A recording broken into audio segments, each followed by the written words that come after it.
we're kind of becoming we got 2 episodes on Jordan Peterson here. We got another Jordan Peterson topic. Jordan Peterson slams. Oh, I forgot this is a fake table. Be a huge Yes, the table comes down. Slams Pope Francis. How dare he? Now, can we criticize Pope Francis? Of course. Where we have to be careful is when it comes to matters of faith and morals, those things that he, by divine privilege, can bind our consciences. That is, those things that we are to be obedient to because they reflect on our salvation and they inform how we live the Christian life. Aside from that, you're not a schismatic if you criticize the Holy Father.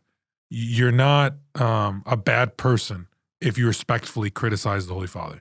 That's okay to do. You can critique certain things. So I just want to say that as a preface because it falls into these tribes of like, you're either a traditional Catholic who's upset with Pope Francis, or you're a progressive Catholic who loves everything Pope Francis does, and you don't understand why people aren't more on board with what Pope Francis is doing. I mean, the guy's just caught in this whirlwind. So let's not forget, he's the Holy Father. He deserves respect. And yes, we go along with some things that he says, but you can criticize other things. Especially when it's outside of the faith and moral stuff. Yes, If it's very important climate, to keep in mind. Economics. Yeah. So even for Catholics, like if you're a devout Catholic who's trying to live your life and the Holy Father says something that kind of has you raise your eyebrows a bit, it's okay to question and it's okay to criticize as long as we do so respectfully and lovingly, knowing that he's our Holy Father. Okay.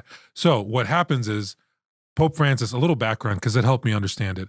He comes from Latin America. He comes specifically from Argentina, traditionally poor country, and is formed in this school of theology called liberation theology, or theology of liberation. Now, theology of liberation theology is a take on understanding the Christian life and how God operates in our world through a communistic, socialistic lens. It borrows from those economic schools. And that's why it's that's been highly criticized. It's obvious that Pope Francis has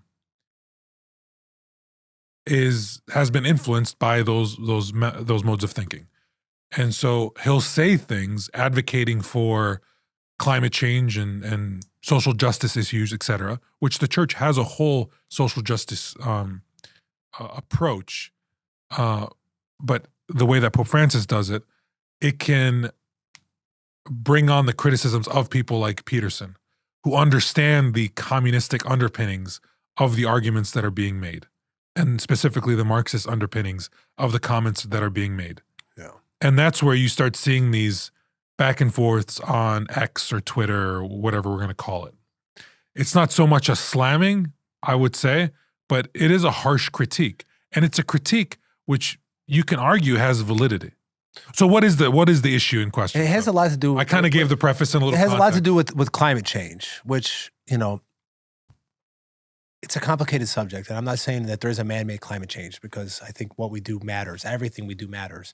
And how we treat the planet is different than it's all just carbon dioxide. I think that's where he's not saying this based on somebody who's not involved. He was actually on the UN climate panel like 20 years ago. So he was actually involved. He's gone through the literature. Peterson was. And he's had tons and tons of people on his show to try to solve some of these problems, and like what can we do, and what actually, what is the source of the change, the change, and is it the ocean, is it the sun, is it other factors? But using a single variant of what climate change is just carbon dioxide, to me just isn't scientific, because there's been times throughout our whole entire world where the carbon dioxide was 100 times higher. So there's also trade-offs. He's also working with this group that they're starting with people from all over the world called ARC, where they're coming together to come up with solutions.